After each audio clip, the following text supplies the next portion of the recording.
Pengukuran tidak langsung pada segitiga siku-siku.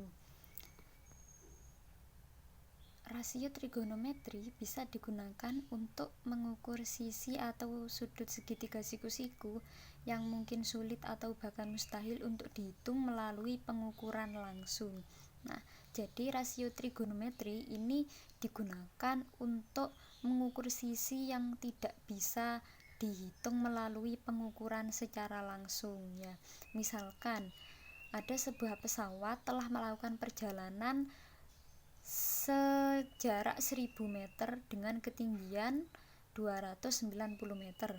Dengan menggunakan pengetahuan tentang trigonometri, kita bisa memperkirakan ukuran sudut di mana pesawat yang telah naik tersebut dan sisi vertikal segitiga, dan alas adalah sudut yang ukurannya harus kita tentukan, dan alas ini adalah sudut yang ukurannya harus kita tentukan. Ya, di sini itu sin X sama dengan sisi kita gunakan, kita harus menentukan rasio trigonometrinya dulu ya. Jadi di sini kita menentukan nilai sudut X-nya dahulu ya.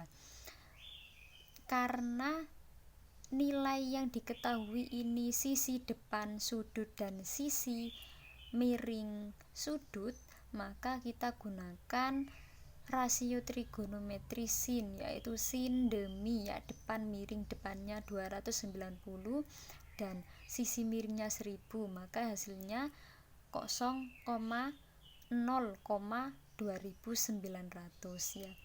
Di sini ada sebuah contoh. Di sini ada sebuah segitiga yang alasnya sama dengan 12 dan tingginya yaitu 5. Kita di sini disuruh menentukan sudut R-nya.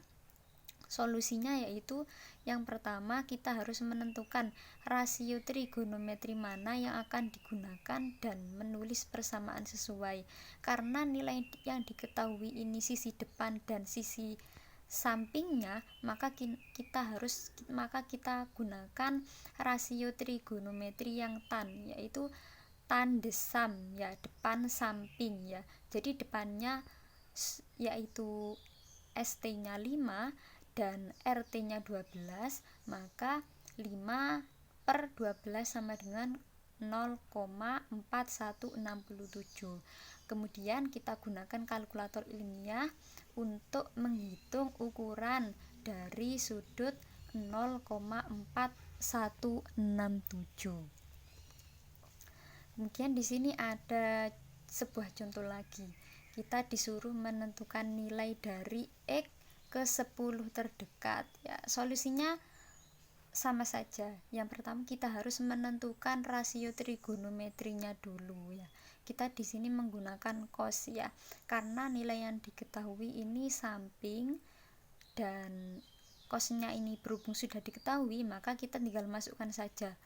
Cos J-nya ini sama dengan 40 derajat dan ukuran sudut yang X-nya ini, sisi X-nya ini belum diketahui dan sisi yang alasnya yaitu 20.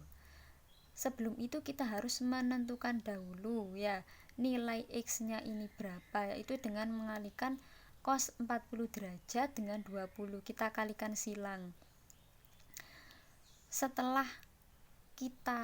Sebelumnya kita harus mencari nilai cos 40 dahulu. Cos 40 kita gunakan kalkulator ilmiah ya. Setelah nilai cos 40 kita ketahui, kita kalikan dengan 20. Maka hasilnya adalah 15,32088886. Untuk melengkapi jawaban untuk akurasi yang diinginkan, karena ini berhubung soalnya ini harus dijadikan ke 10 terdekat, maka kita hanya cukup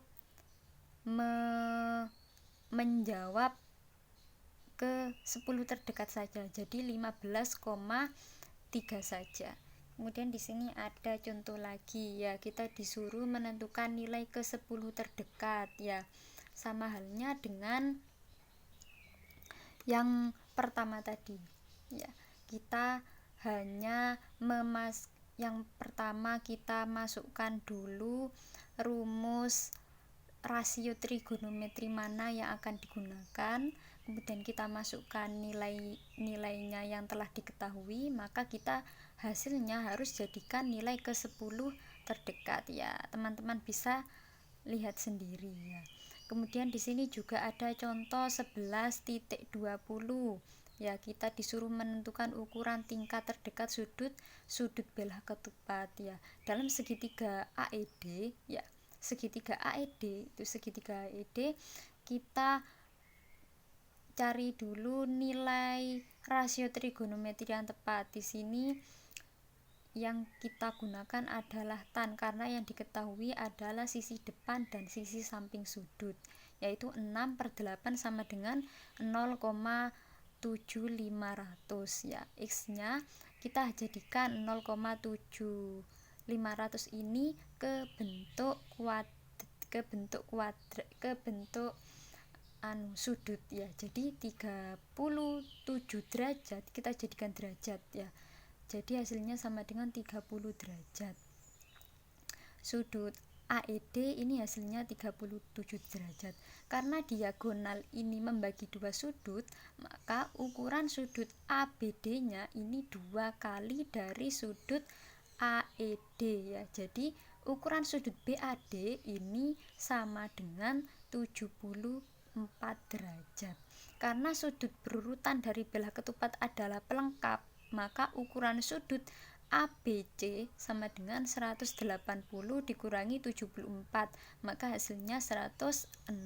Nah, karena sudut yang berlawanan dari belah ketupat ini memiliki ukuran yang sama, maka ukuran sudut BCD itu sama dengan ukuran sudut BAD yaitu 74, dan ukuran sudut ADC itu sama dengan ukuran sudut ABC 106.